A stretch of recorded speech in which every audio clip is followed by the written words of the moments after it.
Well, happy Thanksgiving, everyone. We are here doing a very quick broadcast to talk about this new information that the DC shooter allegedly worked with the U.S. government and including the CIA.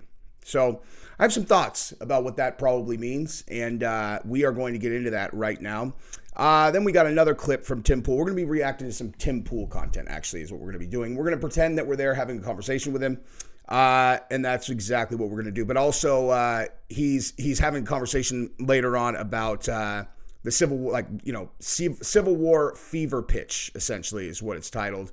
And yeah, that is exactly what we are going to do. I got some other stuff to take a look at. There's some nasty rumors floating around about Charlie Kirk, that he spent $30,000 on an OF model who, was born a dude. There are some really serious problems with this story, and maybe we'll get to it in this one, or maybe we'll do a different video. But either way, we're going to cover everything. Let's get into it. All right, so here's Tim Pool talking about the DC shooter. I'm sure most of you have heard by now about the horrific incident that occurred in DC just yesterday. 2 National Guardsmen were ambushed, shot. We have details on how it all went down. And we're learning that one of the individuals, at least one of the individuals, is actually local to us here at Timcast. So we are shocked, saddened, angered. And there's a lot to this story that goes to the failings of the previous administration and how we've gotten to this point. So for those that didn't see the story, I mean, this is the breaking news yesterday. Reportedly, this is, and I'm sure this is all subject to change. We'll get more updates on exactly how everything went down. But a man ambushed two guardsmen, a female and a male, and according to these reports that I've seen, shot the female, took her gun, or had a revolver. There's been conflicting reporting.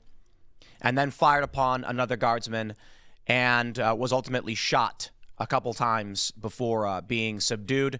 Reports are the individual is not cooperating, but the latest update is that this individual had worked with the U.S. government, reportedly came into this country on a special program from the Biden administration and overstayed his visa. Shocker. Now, let's take a look at the article itself really quick here, okay? So, well, this is another article. So this is all confirmed now that the CIA's already confirmed it. Okay, so this guy's name is Rablalalakanwal. He worked at Ramanuallah Lakanwal. I have no idea. Listen, guys, I know I have a lot of Muslim viewers. This is not a knock on anybody Muslim. It's a knock on, I don't give a shit what your name is. If you shoot National Guardsmen, I will intentionally butcher it. So, Crimea River, Rachmanullah Lakabal. He worked for an agency-backed military unit during the U.S. war in Afghanistan. Now, can you guys think of anybody else who came here from over there and also shot some people in a very similar situation? Anybody remember? You guys remember in Minnesota? Okay. Sorry, my camera's doing something weird. But there was that Minnesota shooting, I don't know, maybe 6 months ago, and the police approached the guy, and he's like, I can't even get health care here. And he's from Afghanistan. They pulled the guns and started shooting at the officers, and they had to kill him. You guys remember that? Also, same thing, supposedly. I don't know if he necessarily worked with the CIA, because that certainly changes things a lot, right? So, yeah, so like Tim said, he worked with the CIA. He came under the Operation Allies Welcome Program that gave some Afghans who had worked for the U.S. government entry visas in the U.S. Now, I have no problem with that. Like, if they did work for us and we're going to abandon the country, yeah, you got to let them in. You can't just leave them there to get skinned alive by the Taliban. You know what I mean?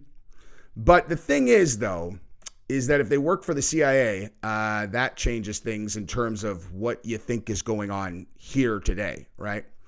So it says Lockenwell's ties to the CIA, which worked alongside U.S. Special Forces in Afghanistan, were confirmed by CIA Director John Ratcliffe to media sources out on Wednesday. New York Times reported that the shooting suspect had worked for several U.S. agencies in Afghanistan, including the CIA-backed unit in southern province of Kandahar, a stronghold for the Taliban. Biden administration justified bringing this alleged shooter to the United States in September 2021 due to his prior work in the U.S. for the U.S. government, including the CIA. That's not, I don't even disagree with that. Okay.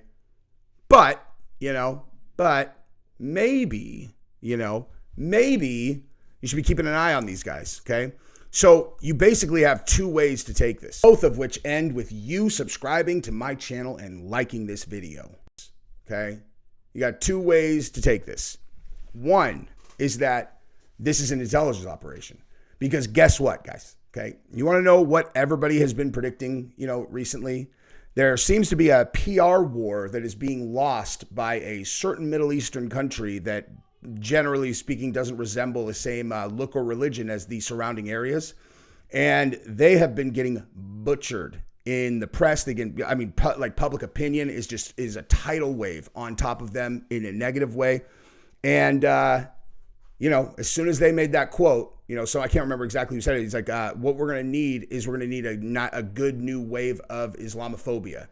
And we're going to need an attack to do that or whatever. That's why, in case you guys didn't see last week when I exposed that Jake Lang had ties where he had, same country, I knew it because he all of a sudden is doing some big anti-Islam protest. I'm like, where's this coming from?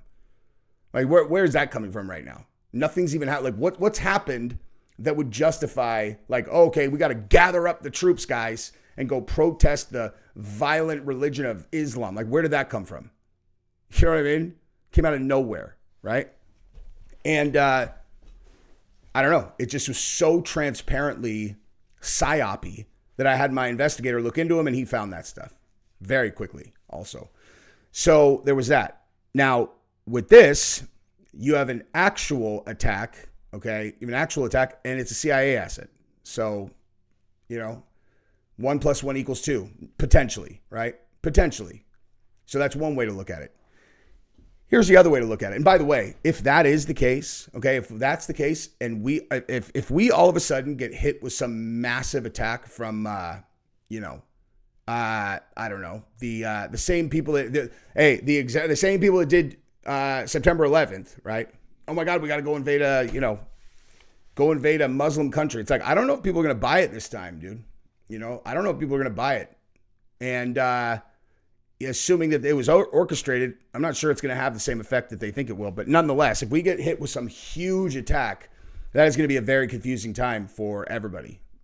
Very confusing, because everybody's going to have to decide, like, okay, was this real? What, you know what I mean? It's like, there's so many reasons to think it wasn't, and it would need to be a mass casualty event in order to do what they wanted to. Now, the other way of looking at it is that has nothing to do with it, right? And that this is a completely genuine person who took the shots. And I can definitely make a very strong argument in that direction, not argument, but case, because, listen to the story, right? The guy fought for us over there. He was given a visa. Who knows what his situation is with his family. His family could have been killed in Afghanistan after he left. Who knows? Like, maybe he wasn't allowed. Because I actually knew a guy in Vegas who was from Afghanistan, who had fought for us, who was given the ability to come here. And he was driving a cab in Vegas in order to save enough money to bring the rest of his family out. So, like, just because someone worked for us, they're given a visa, that doesn't mean that their family has. So maybe this guy's family got by the Taliban. Maybe. Who knows? But the bottom line is, we just heard that his his visa was expired, and then he overstayed his time. Okay, well, so if you put your life on the line for a country and they gave you a visa and then your visa expired and they're like, yeah, no, you can't have another one, how would you feel about that? It's like, are you serious? I put my life on the line for you guys. I literally threw my life away for you guys. Like, you're not even gonna let me stay here? Where am I supposed to go? Oh, we go home. Home. They'll decapitate me the second that I get there. Oh, well, sorry. Things have changed here. So, we're not just giving out visas or citizenship anymore. You got to go. I'm not saying you give it to everybody. I'm just saying you give it to me because I fought for you guys. What are you talking about? What have all of these people done for the country? What have all these people I'm looking at done for the country? Okay. I thought my friends died for you guys. You guys told me you'd have my back. Now you're just going to kick me out, send me home to get killed. So, like, Very possible that that's what he's looking at. And then here's the thing. The reason why I think that that is a likely scenario, although, again, there's another scenario too, but like a likely scenario is, who did he target? Who did he target? The National Guard, okay? The National Guard in D.C. Now, who do they represent? Okay, if you're a person who's disgruntled with, one side or the other, okay, you'd be disgruntled with which side? The administration that's in right now, obviously, because the last one let you in. This one is trying to kick you out. And the National Guard, everybody knows, is a big point of contention in D.C. that the administration supports and the other people don't. So he would see the National Guardsmen as a symbol of the people who are kicking him out of the country when he bled for us over there. A very common sense way to look at this, right? So like the fact that he's a CIA ass, it doesn't mean that this is an operation necessarily, right? Because that would, like the way I just laid that out, would indicate that that's what's going on. Now, keep in mind, okay, when I do this stuff, when I do these thought exercises, I'm just being a lawyer, okay? I'm just literally just thinking that this is how I would argue it if this guy was my defendant. Now, in the opposite direction, okay? Now let's play the opposite direction out. Okay, so the opposite direction is you have an intelligence agency with the heads who are under attack. Comey, Brennan, all these guys, right? Like you have, and the CIA. I mean, do I really need to like go over the many ways the intelligence agencies have a problem with the current administration, or how we have seen many times that they might be supporting that organization or that country over there, and this would be some kind of psyop to get everybody like, oh my God, we got to get these Afghanis out of here. We got to get the Islam guys out of here.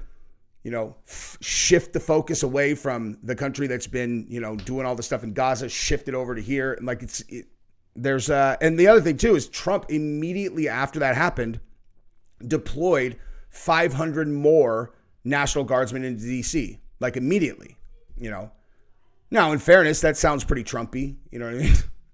Like, oh, we got a guy shot. He's like, all right, deploy 500 more. They want to mess around. We'll just keep on sending more. Oh, you got a problem with the National Guardmen? Because obviously they were targeted. He's like, oh, you don't like that? Cool. Send more. 500 more. You knock off 2 of ours, we'll send 500 more. You know what I mean? So, I don't know. I mean, honestly, that way would have sounded genuine anyway.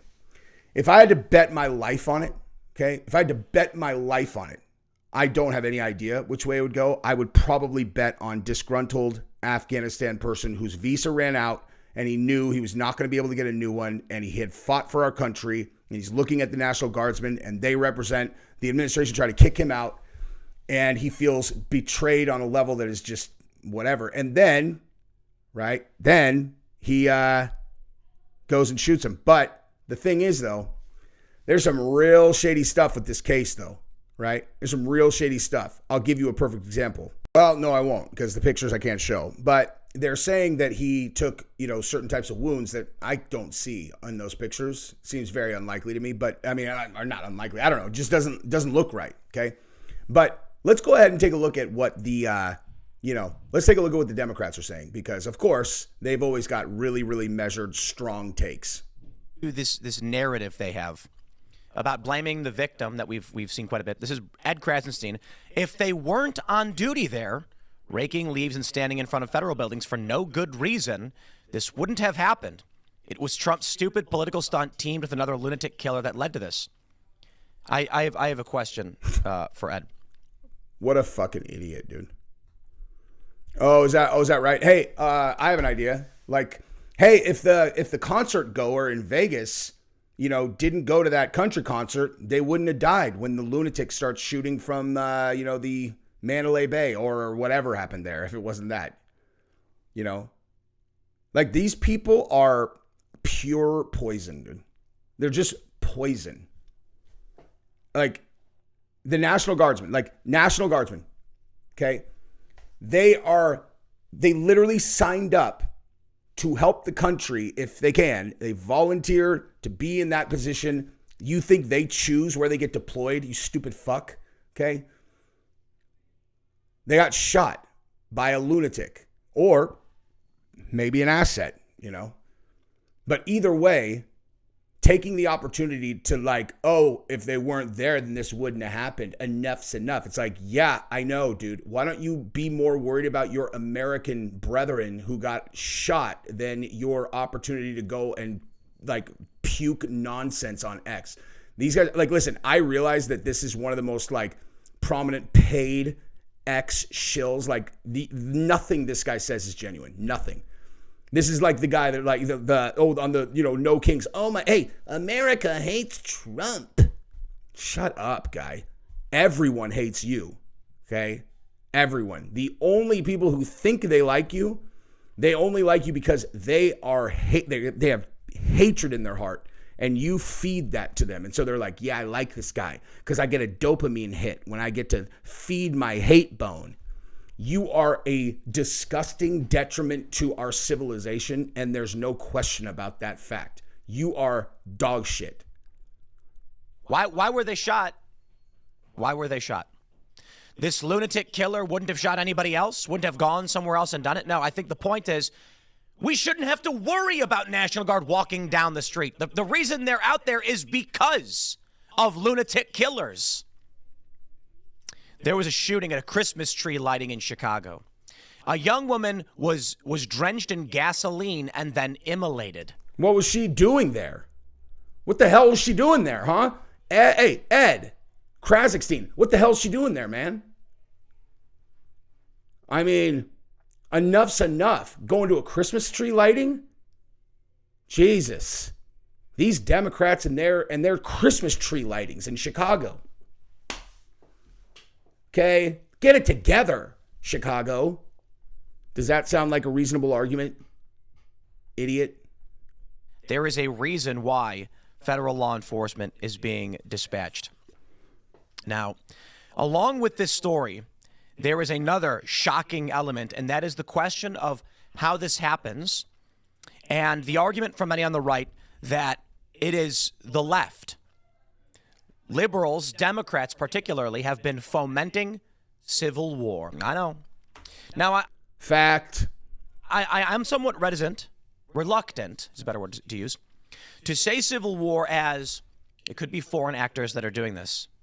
I want to pull in another one of these tweets here. Jane Meyer saying, "This is so tragic, so unnecessary. These poor guardsmen should never have been deployed. I live in D.C. and watched as they had virtually nothing to do but pick up trash. It was for political show, and what a cost."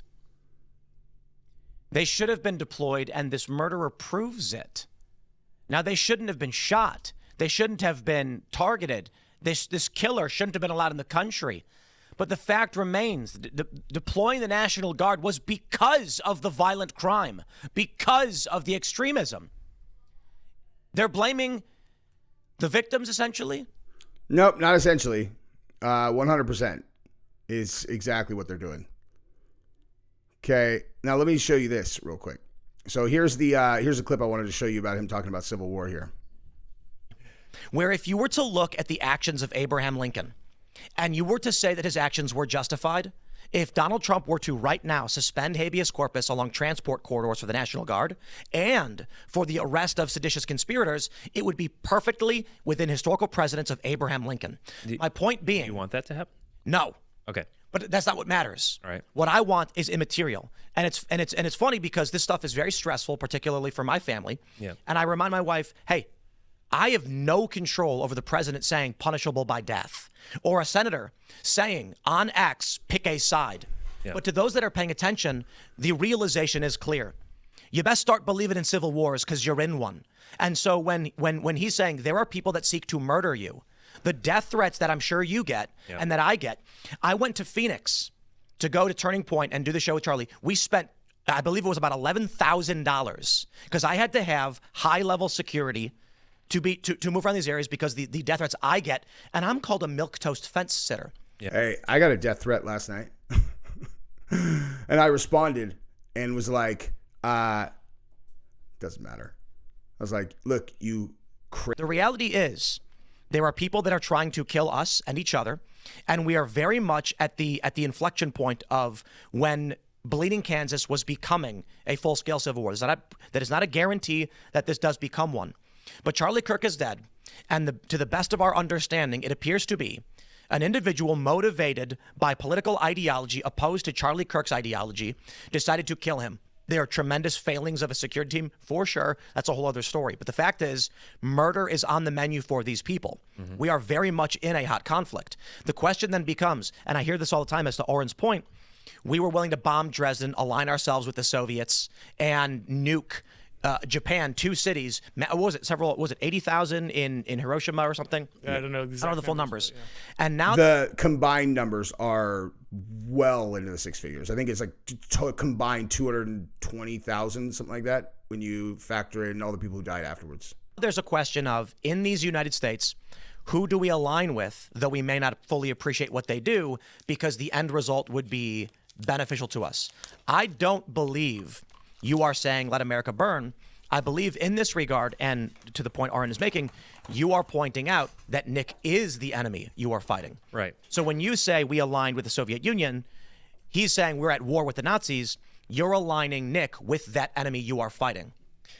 Yeah, I mean, it's just horseshoe theory. I see Nick as no different than the left. They're both working for the overthrow of the United States. I don't think it's horseshoe theory. I think Nick is the issue with calling Nick right wing is to imply that being white is right.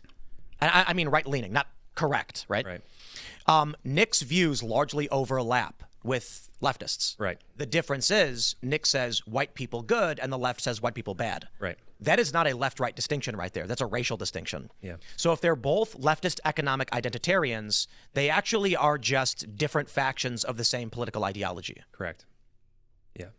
Yeah, I would agree. And that's Matt Walsh said something to that effect, just the other day. Are they talking about Fuentes? Nick Fuentes? Whatever. I'm out of this conversation because I'm not really sure exactly what they're talking about. But nonetheless, I don't know, man. I don't know. I don't like National Guardsmen getting fucking killed, dude. Not cool. All right, well, we'll see what comes out about this. I won't believe it either way. Because I'm not going to believe it either way, so who knows? You know what I mean? I was the biggest UFO believer ever, right up until the U.S. government's all, yep, they're real. I'm like, oh, God, come on. So probably there's something wrong with me.